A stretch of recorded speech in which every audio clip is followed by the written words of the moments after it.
Hi friends, welcome back to our channel Advaita vlogs. ఇవాళ మన వీడియోలో స్వీట్ రెసిపీ చూడబోతున్నాము. విరిగిపోయిన పాలతో కలాకండ్ స్వీట్ అనేది టేస్టీగా ఈజీగా ఎలా తయారు చేసుకోవాలో చూద్దాం. అప్పుడప్పుడు ఇంట్లో పాలు విరిగిపోతుంటాయి. అలా విరిగిపోయిన పాలను మనకు బయట పారేయడానికి మనసు అనేది ఒప్పదు కదా. సో అలా విరిగిపోయిన పాలతో మనం టేస్టీగా ఈజీగా కలాకండ్ స్వీట్ అనేది చేసుకోవచ్చు. పాలలో విరిగిపోయినప్పుడు అరచెక్క నిమ్మబద్దం తీసుకొని ఆ రసం ఇందులో పిండుకోండి. లేదా ఒక 1 స్పూన్ వెనిగర్ని కూడా వేసుకోవచ్చు. పాలు విరిగిపోయాయి కదా, ఇంకా నిమ్మరసం ఎందుకని అనుకుంటున్నారు కదా. సో పాలు విరిగిపోయినప్పుడు అందులో కొంచెం పాల శాతం అనేది ఉంటుంది. దానికోసం ఆ పాలు కూడా పూర్తిగా విరిగిపోవడానికి, కంప్లీట్‌గా విరిగిన పాలు రావడానికి అయితే నిమ్మరసం వేస్తాము. నిమ్మరసం వేసాక బాగా కలిపి ఒక 2 నిమిషాలు వేడి చేసి స్టవ్ అనేది ఆఫ్ చేసుకోవాలి.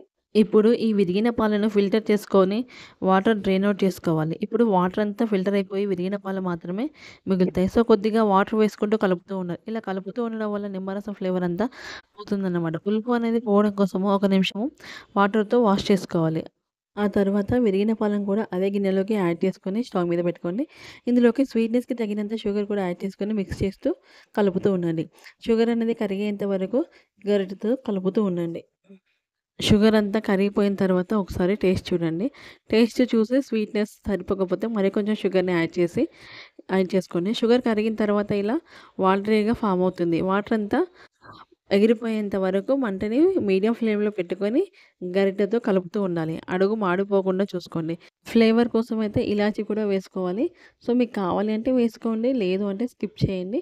ఇలా ఇలాచీ కూడా వేసుకొని అంతా ఒకసారి కలుపుతూ మిక్స్ చేసుకోవాలి. ఇలా మధ్య మధ్యలో తిప్పుతూ స్మాష్ చేస్తూ ఉండండి. ఒక 5-10 నిమిషాల్లో వాటర్ అంతా ఎగిరిపోయి డ్రై అయ్యేంత వరకు బాగా ఉడికించుకోండి. బాగా ఎండిపోయేంత వరకైతే ఉడికించుకోకండి. కొంచెం చెమ్మగా ఉన్నప్పుడైతే స్టవ్ అనేది ఆఫ్ చేసేయండి. కొంచెం చల్లారిన తర్వాత ప్లేట్‌కి నెయ్యి అనేది స్ప్రెడ్ చేసుకొని, ఇలా కలాకండ్ స్వీట్ ఉంది కదా, దాన్నయితే ప్లేట్‌లో వేసుకొని కొంచెం చల్లారాక మనకు కావాల్సిన షేప్‌లో అయితే ఇలా ఘాట్లనేది పెట్టుకోవాలి. పెట్టుకొని కొంచెం చల్లారిన తర్వాత మనకవి పీసెస్ లాగా వస్తుంది. ఎంతో టేస్టీగా, ఈజీగా చేసుకోగల కలాకండ్ స్వీట్ అనేది చాలా బావుంటుంది. ఇలా మీరు కూడా ఒకసారి ట్రై చేయండి. ఇంట్లో పాలు విరిగిపోయినప్పుడు ట్రై చేయండి. విరిగిపోయిన పాలు పడేయాలంటే బాధగా అనిపిస్తుంది కదా. సో అలాంటప్పుడైతే ఇలా చేసుకొని తినండి. చాలా బావుంటుంది. ఇంట్లోనే కలాకండ్ స్వీట్ అండి. ఈ వీడియో నచ్చితే లైక్ చేయండి. Thanks for watching.